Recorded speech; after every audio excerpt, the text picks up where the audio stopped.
తెలీదు.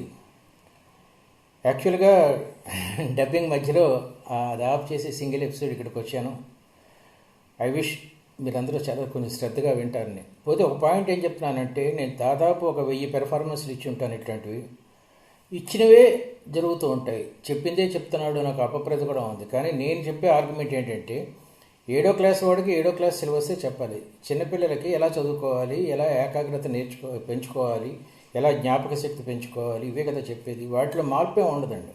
So already చూసిన వాడికి కొంచెం బోర్ కొట్టచ్చు, ఏంటో చెప్తున్నదే చెప్తున్నారు. కానీ కొత్తగా విన్న వాళ్ళ కోసమే ఇది మీ ప్రోగ్రామ్ అంతా మీరు కొంతసేపు వింటే, నేను 2 గిఫ్ట్లు ఇమ్మని చెప్పాను. నా పుస్తకాలు సాఫ్ట్ కాపీస్. ఒకటేమో 100 tips to get a rank, అది ఆ పుస్తకం ఒకటి ఇమ్మని చెప్పాను.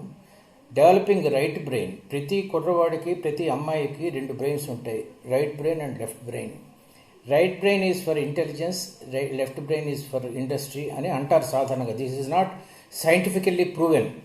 సాంకేతిక పరంగా ఏమీ దీన్ని ప్రూవ్ లేదు. కానీ ఏదో ఒక పేరు పెట్టాలి కాబట్టి, బాగా ఇంటెలిజెన్స్ ఉన్న వాళ్ళకి రైట్ బ్రెయిన్ అని, బాగా ఇండస్ట్రీ చేసి జ్ఞాపక శక్తి ఉన్న వాళ్ళకి లెఫ్ట్ బ్రెయిన్ అని చెప్తూ ఉంటారు. చాలామంది పెద్దలు చేసే తప్పు ఏమిటంటే, రైట్ బ్రెయిన్ వాడిని తీసుకెళ్ళి ఎంబీబీఎస్లను, లెఫ్ట్ బ్రెయిన్ వాడిని తీసుకెళ్ళి ఇంజనీరింగ్లను చేర్పిస్తారు. సాధారణంగా ప్రతి కుర్రవాడికి 60-40, 50-50, 30-70 ఇలా ఉంటాయి. ఈ 30-70 ఉన్న వాళ్ళతోనే వచ్చిన చిక్కు ఏంటంటే, హైలీ ఇంటెలెక్చువల్ పీపుల్ అంటే బాగా తెలివితేటలు ఎక్కువ ఉన్నవాడికి కొంచెం జ్ఞాపక శక్తి తక్కువ ఉంటుంది. మీరు ఐన్స్టీన్ని తీసుకున్నా, న్యూటన్ని తీసుకున్నా ఇది మీకు ప్రూవ్ అవుతూ ఉంటుంది. ఈ రైట్ బ్రెయిన్ డెవలప్ చేసుకోవాలంటే చిన్నప్పటి నుంచి పేరెంట్స్ వాళ్ళని చిన్న చిన్న ప్రశ్నలు అడుగుతూ ఉండాలి.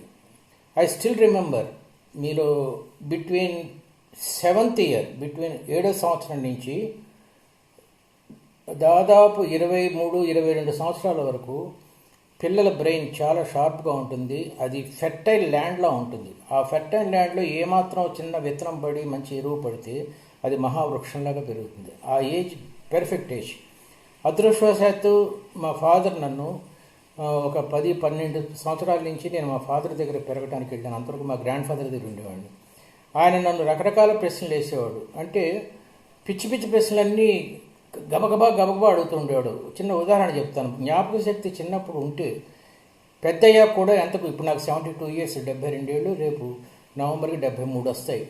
ఈ 72 ఏళ్ల వయసులో కూడా నేను 10th క్లాస్లో చదువుకున్నది, లేకపోతే 8th క్లాస్లో చదువుకున్నది ఎలా ఉందో చెప్పడం కోసం, ఆ జ్ఞాపక శక్తి కోసం ఆయన జుగల్బందీ అని అనేవాడు. అంటే 16వ ఎక్కం 23వ ఎక్కం కలిపి చెప్పరా అనేవాడు. 23 పదులు 230, 16 పదులు 160, 23 తొమ్మిదిలు 207, 16 తొమ్మిదిలు 144, 23 ఎనిమిదిలు 184, 16 ఎనిమిదిలు 128, 23 ఏళ్ళు 161, 16 ఏళ్ళు 112, 23 ఆర్లు 138, 16 ఆర్లు 96, 23 ఐదులు 115, 16 ఐదులు 80, 23 నాలుగు 92, 16 నాలుగు 64, 23 మూడు 69, 16 మూడు 48, 23 రెండు 46, 16 రెండు 32, 23 ఒకటి 23, 16 ఒకటి 16. ఇలాగ ఎక్సర్సైజ్ చేయించేవాడు నా చేత. ఇంగ్లీష్ తీసుకుంటే మీ నాంట్రీలు ఏంట్రా అని అడిగాడు. షేక్స్పియర్ ఏం రాశాడు? ఒథెల్లో రాశాడు. ఒథెల్లోలో హీరో ఎవరు? ఒథెల్లో హీరోయిన్ ఎవరు? డెస్డెమోనా. ఒథెల్లో విలన్ ఎవరు? ఇయాగో.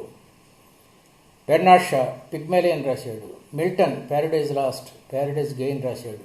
అలాగే కెమిస్ట్రీ తీసుకుంటే HCl, H2SO4. క్యాటలిస్ట్ అంటే ఏమిటి? A catalyst is a product or element which increases the fastness of the reaction without changing its elementary properties. What is Archimedes principle అని అడిగేవాడు. What is Newton's second law of motion? F=ma. Botany తీసుకుంటే what is the difference between petals and sepals అని అడిగేవాడు. Phylum ప్రోటోజోవాకి పోరిఫెరాకి తేడా ఏంటి అనేవి. అంటే ఆయన అడిగిన ప్రశ్నలు కూడా నాకు గుర్తున్నాయి, నాట్ ఓన్లీ సమాధానాలు. ఇప్పుడు నేను ఇంటర్వ్యూస్లో మీరు ఏం చదువుకున్నావు బాబు అంటే బీటెక్ 10th క్లాస్లో తెలుగు ఉందా? ఉంది. ఏమున్నాయి పాఠాలా సార్? పాఠాలు ఉన్నాయి సార్. ఏమున్నాయి? ఏముందిరా పాఠాలు? ఏమన్నా పద్యం చెప్పు. పద్యమా సార్? మీకు ఉంది 10th క్లాస్లో పద్యం, సురుచిర తారకా కుసుమ అనే పద్యం ఉంది. అది చెప్పలేవా? లేదు సార్, ఎప్పుడూ చదువుకున్నాం సార్. ఇదంతా ఎందుకంటే పునశ్చరణ లేకపోవటం వల్ల. వీ డు నాట్ పునశ్చరణ. ఇప్పుడు ఉదాహరణకి మీరు ఇప్పుడు కరోనా కాలంలో ఖాళీగా ఉన్నారు కాబట్టి ఇన్ని చాక్లెట్స్ పక్కన పెట్టుకోండి. పేరెంట్స్కి చెప్తున్నాను. మీరు కరెక్ట్గా చెప్తే ఒక చాక్లెట్ ఇస్తానండి. లెటస్ సపోజ్ నేను దక్షిణం అంటే శ్రీలంక వైపు లేకపోతే హిందూ మహాసముద్రం వైపు తిరిగి ఉన్నాను అనుకోండి. వాళ్ళని ప్రశ్నలు అడగాలి. శ్రీలంక వైపు తిరిగి ఉంటే ప్రశ్నలు అడగాలి. ఆస్ట్రేలియా ఎక్కడుందిరా? ఆస్ట్రేలియా ఎక్కడుంది? వెస్టిండీస్ ఎక్కడుంది? వెస్టిండీస్ ఎక్కడుంది? జపాన్ ఎక్కడుంది? జపాన్ ఎక్కడుంది? అమెరికాలో న్యూయార్క్ ఎక్కడుంది? న్యూయార్క్ ఎక్కడుంది? ఫిన్లాండ్ ఎక్కడుంది? ఫిన్లాండ్ ఎక్కడుంది? ఇలాగా this is called geographical intelligence. This is the best period. ఈ కరోనా పీరియడ్ అనేది the best period to share your intelligence knowledge with your kids. ఇదంతా పేరెంట్స్కి సంబంధించింది. చాలామంది పేరెంట్స్ చేసే తప్పు ఏంటంటే, చాలామంది చేసే తప్పు హార్డ్ వర్క్ చేయరా జీవితంలో పైకి వస్తూ ఉంటారు. మీ అంతగా మీరే పిల్లల్లో హార్డ్ వర్క్ చేస్తే జీవితంలో పైకి వస్తావు అని ఎప్పుడైతే చెప్పారో, హార్డ్ లైఫ్ డెఫినేషన్ ఏంటి? హార్డ్ లైఫ్ అంటే ఇప్పుడు యాక్చువల్గా నేను మార్నింగ్ 8 o'clock నుంచి 4:30 వరకు డబ్బింగ్ థియేటర్లో ఉండి చాలా హడావుడిగా వచ్చి స్నానం చేసి కొంచెం మేకప్ లాగా వేసుకొని ఇక్కడ కూర్చొని మళ్ళీ ఇప్పుడు ఇది అయిపోగానే నేను మళ్ళీ వెళ్ళాలి. ఈరోజు మాత్రం నాకు కొంచెం హార్డ్ వర్క్, కొంచెం టెన్షను, కొంచెం హడావుడి, అలసట, భోజనం లేదు మధ్యాహ్నం, ఇదంతా ఓకే. కానీ ఒక్కరోజే కదా, మళ్ళీ రేపటి నుంచి ఫ్రెష్గా ఉంటాను, ఫ్రీగా ఉంటాను కదా. కానీ పిల్లలు ఎప్పుడైతే చదువు ఒక హార్డ్ వర్క్ అనుకున్నారో అది చదువు రాదండి. షూర్గా రాదు చదువు. అబ్బా ఎంత కష్టపడాలో చదువు కోసం అని. నేను నాకున్న ఎక్స్పీరియన్స్తో చెప్తున్నాను. చదువుకి మించిన ఆనందం లేదు. నేను 35 ఫిల్మ్స్ చేశాను, 30 సినిమాలు చేశాను, నాటకాలు, personality development, chartered accountant. By profession I'm chartered accountant. అన్నిట్లోకి నాకు బాగా నచ్చింది చదువేనండి. విద్య నిగూఢ గుప్తమకు విత్తము రూపము పురుషాళికి విద్య యశస్సు భోగకరి విదేశీ బంధుడు అంటారు. అలాంటి విద్యను పట్టుకొని మీరు హార్డ్ వర్క్ అని ఎప్పుడైతే అన్నారో చదువు రాదండి పిల్లలకి. ఒక సాధారణంగా ఒక కుర్రవాడు క్రికెట్ ఆడటానికి ఎంత ఉత్సాహంగా వెళ్ళాడో అంత ఉత్సాహంగా చదువుకోవటానికి వెళ్ళాలి. ఇది ఫస్ట్ పాయింట్. లేవగానే అబ్బా భలే ఉందే చదువు అనిపించే ఒక ఫ్యాక్ట్ని పేరెంట్స్ ఇంజెక్ట్ చేయాలి. ఒక మల్లెపూల పొదలు వేసేవాడు ఉన్నాడు అనుకుందాం, మల్లె తోట వేసేవాడు. అతనికి 3 monthsకి ఒకసారి ఒక 20,000 30,000 వస్తుంది. అందులో 10,000 ఖర్చు అయినా సరే 20,000 రూపాయలతో నెక్స్ట్ మళ్ళీ పంట వేసి ఆ 3 నెలలు భోజనం చేస్తాడు అనుకుందాం. ఎందుకు వచ్చిందిరా భగవంతుడా అనుకుంటే తొందరగా ముసలోడైపోతాడు. అతను ఎండిపోయిన భూమి మీద నీళ్లు జల్లినప్పుడు ఆ మట్టి వాసన వస్తుంది చూడండి, దాన్ని ఎంజాయ్ చేయాలి. ఆ తర్వాత భూమిని చీల్చుకుంటూ చిన్న చిన్న మొలకలు వస్తూ ఉంటే ఆ మొలకలను ఎంజాయ్ చేయాలి.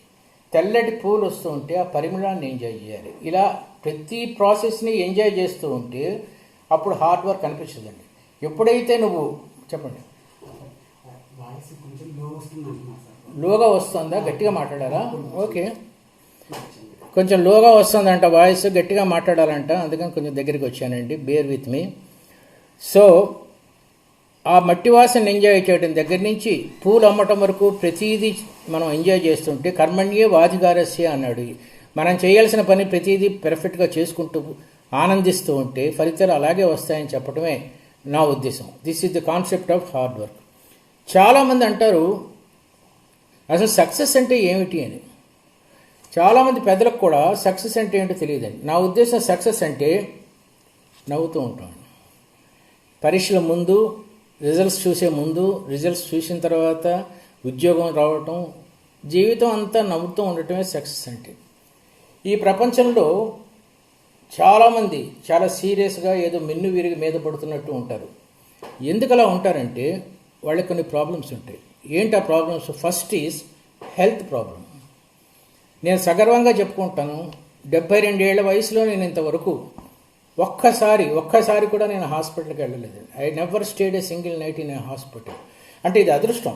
కొన్ని భగవంతుడు ఇచ్చిన థైరాయిడ్ లేకపోతే బ్రెయిన్ ట్యూమరు ఇట్లాంటివి నాకు రాలేదు. కానీ సగం ప్రాబ్లమ్స్ ఆఫ్ హెల్త్ మన తిండి వల్ల, మన నిద్రలేమి వల్ల వస్తాయండి. సో హెల్త్ బాగా చూసుకుంటే మీరు 70 ఏళ్ల వరకు జీవిస్తారు, లేకపోతే కేవలం బతుకుతారు అంతే. బతకడానికి జీవించడానికి తేడా ఏమిటంటే 70 ఏళ్ళు వచ్చినా 75 ఏళ్ళు వచ్చినా వృద్ధాప్యం బాగా వచ్చే వరకు ఆనందంగా yes I can do it అండి. అలా రావడానికి ముందు హెల్త్ ఉండాలండి. This is the primary thing. ఏ విద్యార్థికైనా ఏ పెద్దవాడికైనా షడ్గుణ ఐశ్వర్యాలు అంటారు. షడ్గుణ ఐశ్వర్యాల్లో ఫస్ట్ది హెల్త్. నేను ప్రతి మీటింగ్లోనూ చెప్తాను, మనం గుడికి వెళ్ళినప్పుడు తల మీద శటకోపం పెడతారు. షట్ అంటే 6 రకాల ఐశ్వర్యాలు ఉంటే మనం జీవితంలో గెలిచినట్టు లెక్క. ఫస్ట్ ఇది health is of 2 types, physical health and mental health. Physical health అంటే ఇప్పుడు నేను చెప్పినట్టే ఆరోగ్యంగా ఉంటుంది. మెంటల్ హెల్త్ అంటే 3 రకాల దరిద్రాలు లేకపోవడం. ఫస్ట్ ఈజ్ కోపం, సెకండ్ ఈజ్ భయం అండ్ థర్డ్ ఈజ్ దుఃఖం. ప్రతి చిన్న విషయానికి ఏడవకూడదు, చాలా పెద్ద పెద్ద విషయాలకి ఏడవాలి. పెద్ద విషయాలంటే ఒక చిన్న పక్షి శీతాకాలం చలికి చచ్చిపోతే ఏడవాలి. ఒక బిచ్చగత్తె ఆ చలికి వణుకుతూ ఉంటే దాన్ని చూసి దుఃఖం రావాలి. ఒక పచ్చడి చెట్టు ఎలక్ట్రిసిటీ డిపార్ట్మెంట్ వాళ్ళు కొట్టేస్తూ ఉంటే అది చూసి ఏడుపు రావాలి. దాన్ని దుఃఖము అంటారు. రెండోది భయం. ప్రతి చిన్న విషయానికి భయపడకూడదండి. భయం వేరు, జాగ్రత్త వేరు. జాగ్రత్త పడండి, భయపడద్దు. కరోనాకి భయపడద్దు, కరోనాకి జాగ్రత్త పడండి. భయం, దుఃఖం, కోపం. నేను I will tell you by my experience, కోపం ఉన్నవాళ్ళు చదువు సరిగ్గా రాదు. ఈ పిల్లలు కూడా పెద్దల దగ్గర తమకు కావలసిన విషయాలు నెరవేర్చుకోవడానికి, కోరికలు తీర్చుకోవడానికి చాలామంది నెగిటివ్ ఇంటెలిజెన్స్ని ఆయుధంలా వాడతారు. అంటే ఎంతసేపు ఏడుస్తే తన తల్లిదండ్రులు తన మాట వింటారు, తనకు కావాల్సింది ఇస్తారు అన్న విషయం పిల్లలకి తెలిసినంత బాగా ఈ ప్రపంచంలో ఎవరికీ తెలియదు. ఈ నెగిటివ్ ఇంటెలిజెన్స్తో వాళ్ళు ఆడుకొని దాన్ని పెద్ద అయ్యే కొద్దీ కోపంగా మార్చుకుంటారు. ఆ కోపంగా మార్చుకుంటే ఈ కార్టిజాల్ ఎఫెక్ట్స్, ఇవన్నీ న్యూరాన్స్ అవన్నీ దెబ్బతింటాయి. కాబట్టి ప్లీజ్ అవాయిడ్ దీస్ 3: భయం, దుఃఖం అండ్ కోపం. రెండో ఐశ్వర్యం, ఫస్ట్ ఐశ్వర్యం ఆరోగ్యం అయిపోయింది కాబట్టి రెండో ఐశ్వర్యం ఫేమ్. మీరు జాగ్రత్తగా గమనించండి, స్కూల్లో 3-4 మాత్రమే మంచి మార్కులు వస్తాయి. మిగతా వాళ్ళందరూ ఎందుకు పనికిరారా అని కాదు, వాళ్ళు పనికొస్తారు. కొంతమంది స్పోర్ట్స్లో ఉంటారు బాగా, కొంతమంది డ్రాయింగ్, కొంతమంది మ్యూజిక్, కొంతమంది డ్యాన్స్, ఇలా రకరకాల అదేంటంటారు హాబీస్లో పిల్లలు పైకి వస్తూ ఉంటారు. పిల్లవాడికి ఎప్పుడన్నా కావాల్సింది మంచి పొగడ్త. ఎప్పుడైతే మీ పిల్లలకు మంచి పొగడ్త లేదో దే విల్ బికమ్ వాచర్స్. అంటే సెల్ ఫోన్లో అదేదో ఫడ్జియో ఏదో సంథింగ్, ఆ గేమ్స్, చాటింగు, ఇంకో 14 ఏళ్ళు వచ్చిన తర్వాత ఏమాత్రం అబ్బాయి కొంచెం బాగా మాట్లాడినా అదే లవ్ అనుకోవటం. అంటే they suffer from identity crisis. ఒక 8 ఏళ్ల కుర్రోడు ఉన్నాడు, వాడు క్లాస్ ఫస్ట్ వచ్చింది, పరిగెత్తుకుంటూ ఇంటికి వచ్చాడు. వాడు రోడ్డు మీద నడుస్తూ ఉంటే పక్కింటి వాళ్ళు వాడిని తమ పిల్లలకు చూపించి అలా ఉండాలి, చూడు వాడిని చూడు అంటుంటారు. చూడండి, దాన్ని పొగడతా అంటారు, లేకపోతే అభినందన అంటారు. అలాంటి అభినందనలు మీ పిల్లలకు చిన్నప్పుడే అలవాటైతే, బావుడిపాటి వారు కీర్తిశేషుల నాటకంలో ఒక డైలాగ్ రాశారు, అదిగో వినరా చప్పట్లు, అవే గదరా ఆకలిగొన్న కళాజీవికి పంచపక్ష పరమాన్నాలు అని రాశాడు. అలాంటి పంచపక్ష పరమాణాలతో కూడిన చప్పట్లు ఎప్పుడైతే పిల్లలకు చిన్నప్పుడే దొరికినాయో there urge for recognition is fulfilled. అప్పుడు వాడు ఇంకొంచెం పై ఎత్తుకెళ్తాడు. ఒక చదరంగంలో చిన్న గేమ్ ఆడినాడు, స్టేట్కి ఆడాలనుకుంటాడు. ఆ స్టేట్కి ఆడాలనుకునేవాడు కంట్రీకి ఆడాలనుకుంటాడు, ఇంటర్నేషనల్ గేమ్ ప్లేయర్ అవ్వాలనుకుంటాడు.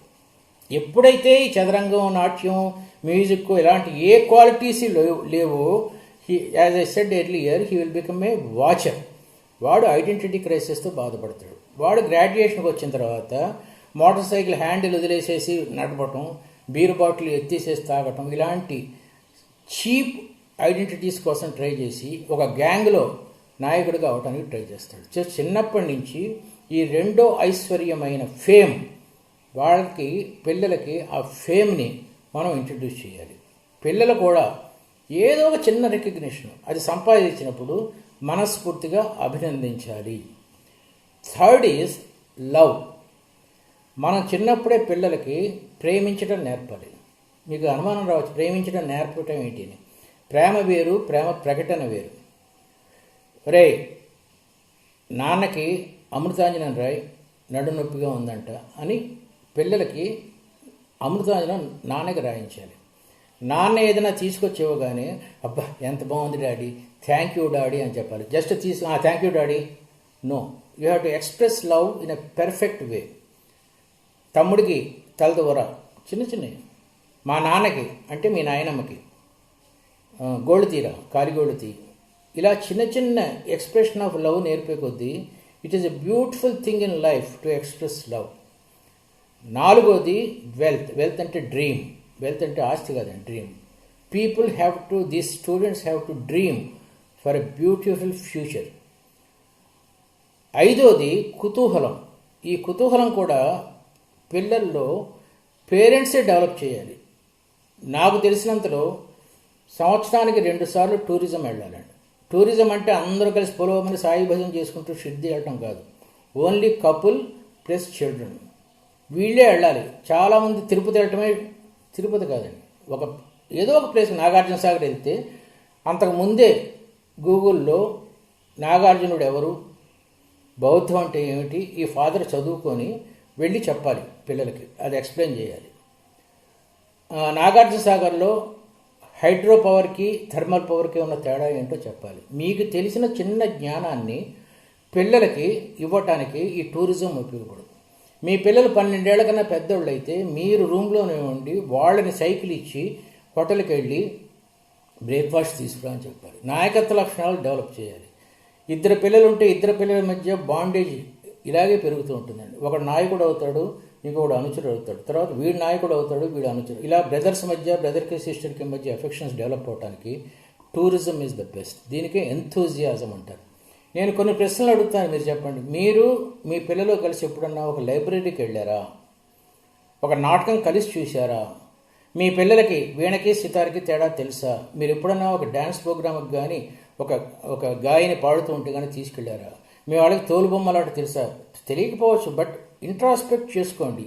ఏం చేస్తున్నారు మీరు పిల్లలకి ఎంథూజియాజం డెవలప్ చేయడానికి? ఎప్పుడైతే మీరు పిల్లల్లో ఎంథూజియాజం డెవలప్ చేయలేదో వాళ్ళు I have already told you, they become watches to somebody. చిన్న స్టోరీస్ చూడండి మీరు. విరాట్ కోహ్లీ ఉన్నాడు. విరాట్ కోహ్లీ సిక్సర్ కొట్టగానే బ్యాట్ ఇలా ఎత్తగానే మనం అందరం చప్పట్లు కొడతాం. అలా బ్యాట్ ఎత్తిన విరాట్ కోహ్లీకి ఆ సిక్సర్ కొట్టినందుకు ఆ బ్యాట్ మీద రాసి ఉంటుంది, ఏదో ఒక కంపెనీ పేరు, టైర్ల కంపెనీ ఏదో ఉంటుంది. ఆ కంపెనీ వాళ్ళు కొంత బోనస్ ఇవ్వచ్చు, గిఫ్ట్లు ఇవ్వచ్చు. ఒకసారి బ్యాట్ ఎత్తినందుకు అతనికి ఆ బోనస్ వస్తుంది. ఆ బోనస్ అది చూసి మనం చప్పట్లు కొడతాం. అతనికి సిక్సర్ కొట్టి బ్యాట్ ఎత్తినందుకు 5 లక్షలు 10 లక్షలు వస్తుంది. చప్పట్లు కొట్టినందుకు మనం కేబుల్ ఆపరేటర్కి 100 రూపాయలు ఫీజు పే చేస్తాం. మనం డబ్బులు ఇచ్చి చప్పట్లు కొడతాం. They are performers. They bat ఎత్తి డబ్బులు తీసుకుంటారు, చప్పట్లు కొట్టించుకుంటారు, డబ్బులు తీసుకుంటారు. సో మీ వాడు చప్పట్లు కొట్టే జాతిలో ఉంటాడా, కొట్టించుకునే జాతిలో ఉంటాడా డిసైడ్ చేసుకోవాలి. అంటే చప్పట్లు కొట్టద్దని కాదండి, నేను చప్పట్లు కొడతా కోహ్లీ సిక్సర్ కొడితే, కానీ నాకు చప్పట్లు కొట్టేవాడు కనీసం ఒకళ్ళన్నా ఉండాలి ప్రపంచంలో, అది నేను చెప్పేది. అదే విరాట్ కోహ్లీ క్రికెట్ మ్యాచ్ అయిపోయిన తర్వాత తన వైఫ్ని కలుసుకోవడానికి ఆ మెరీనా డ్రైవ్కు ఎక్కడికో కారులో వెళ్తాడు. అక్కడ కొద్దిసేపు గడిపిన తర్వాత he goes to president of India dinner కోసం వెళ్తాడు. అక్కడ అందరూ అతను ఆటోగ్రాఫ్లు తీసుకుంటారు. మరుసటి రోజు పొద్దున 6 o'clock అతను మళ్ళీ గ్రౌండ్లో పరిగెడుతూ ఉంటాడు. Because to become fit. అతనికి హెల్త్ ఉంది, లవ్ ఉంది, కుతూహలం ఉంది, డబ్బు ఉంది, అన్నిటికన్నా ముఖ్యంగా క్రికెట్ ఎలా ఆడాలో జ్ఞానం ఉంది. వీటినే షడ్గుణ ఐశ్వర్యాలు అంటారు. ఫస్ట్ 3 చెప్పాను నేను: health, fame, love, wealth and enthusiasm అయిపోయింది. Last thing is wisdom. నేను చాలా ఇంటర్వ్యూ బోర్డ్స్లో మెంబర్నండి ఒకప్పుడు, ఇప్పుడు కాదు. ఇంటర్వ్యూస్లో ఈ బీటెక్ స్టూడెంట్స్, వీళ్ళు ఎంబీఏ స్టూడెంట్స్ వస్తారు కదా, ఫండమెంటల్స్ వాళ్ళు చదువుకున్నది అయితే చెప్తారు, కానీ అవుట్ సైడ్ సబ్జెక్ట్ ఏం అడిగినా చెప్పలేరు. జ్ఞానం అంటే నాలెడ్జ్, అంటే నువ్వు చదువుకున్న సబ్జెక్ట్ కాక సంథింగ్ ఎక్స్ట్రా. ఉదాహరణకి 2013లో ఒక సర్వే చేశారు. ఆ సర్వే ప్రకారం యాక్సిడెంట్స్ ఎక్కడ ఎక్కువ అయ్యాయి, ఇది క్వశ్చన్ అండి. 2013లో ఒక సర్వే చేసినప్పుడు ఏ రాష్ట్రంలో, ఏ స్టేట్లో యాక్సిడెంట్స్ ఎక్కువ అయ్యాయి, ఇది ప్రశ్న. First is Andhra, second is Telangana, third is Chhattisgarh, fourth is Odisha. మీ పక్కన మీ పిల్లలు ఉన్నా, మీ పేరెంట్స్ ఉన్నా అడగండి, ఏ స్టేట్లో 2013లో ఒక సర్వే ప్రకారం యాక్సిడెంట్స్ ఎక్కువ అయ్యాయి. 2013లో ఆంధ్ర తెలంగాణ విడిపోలేదు కాబట్టి ఆ 2 కాదు. ఇకపోతే ఛత్తీస్గఢ్, ఒడిస్సా. ఛత్తీస్గఢ్ అనేది అసలు స్టేట్ కాదు, అది హైదరాబాదు, విజయవాడ లాగా ఒక నగరం, కాబట్టి అది కాదు. ఇంకా మిగిలింది ఒడిస్సా. దీన్ని బట్టి ఏమర్థమైంది, మనకి ఉన్న నాలెడ్జ్, మనకు తెలిసిన నాలెడ్జ్ని ఒక ప్రశ్నకి సమాధానం చెప్పడానికి ఏ విధంగానూ ఉపయోగించుకుంటావు అనేది జ్ఞానం, ఇంటెలిజెన్స్ అంటారు దీన్ని. రాముడికి దశరథుడు ఫాదర్ అని సిలబస్ ఉంది. ఎగ్జామినేషన్లో రాముడి తండ్రి ఎవరు అని అడిగారు, దశరథుడు అని రాస్తే 100కి 100 వస్తాయి. కానీ దశరథుడు కొడుకు ఎవరు అని అడిగితే చాలామంది చెప్పలేరు, ఎందుకంటే వీడికి రాముడి తండ్రి దశరథుడు అనేది తెలుసు. కాబట్టి దశరథుడు కొడుకు రాముడు అనే చెప్పలేదు కదా సిలబస్లో. అంటే వాడికి నాలెడ్జ్ ఉంది తప్ప జ్ఞానం లేదనమాట. ఇది పాయింట్. మరి దశరథుడు కొడుకు ఎవరు అడగండి, మీ పక్కన పిల్లలు ఉంటే రాముడు అంటారు. లక్ష్మణుడు కాకూడదా, భరతుడు కాకూడదా, శత్రుఘ్నుడు కాకూడదా? దీన్ని జ్ఞానం విస్తారం చేసుకోవటం అంటారు. సో జ్ఞానంలో first point is knowledge and intelligence. H2O అంటే వాటర్. సింబల్ చెప్పరా, H2 + 2O2 = H2O. 2O2 ఎందుకైంది, H2 + O H2O అవ్వచ్చు కదా. ఇలా అడిగినప్పుడు మనం అనలైజ్ చేసుకోవాలి. ఆ HO అనే కాంబినేషను O2 అయితే తప్పదు కాబట్టి, అవ్వాలి కాబట్టి దీన్ని కూడా పెంచాలి అనేది జ్ఞానం. sin θ cos θ ఎంత అని అడిగారు అనుకో, tan θ అంటాడు. sin θ cos θ into tan θ tan square θ ఎంత అని అడిగాడు. ఐఎమ్ నాట్ ఏ మ్యాథమెటిషియన్, నాకు మ్యాథమెటిక్స్ తెలియదు, కానీ కొంచెం basics. sin θ cos θ into tan θ tan square θ ఎంత అని అడిగారు. sin θ cos θ is tan θ, tan θ into tan θ is tan square θ, tan square θ tan square θ is equal to 1. ఎంత ఫాస్ట్గా నువ్వు చెప్తావో దీన్ని రిఫ్లెక్స్ యాక్షన్స్ అంటారు. ఈ కరోనా టైంలో పేరెంట్స్కి నేను ఒక చిన్న ఇది చెప్తాను, how to develop this reflex actions. ఎంత ఫాస్ట్గా ఆన్సర్ చెప్తావు అనే దాన్ని రిఫ్లెక్స్ యాక్షన్స్ అంటారు కదా. అది ఎలా డెవలప్ చేసుకోవాలంటే,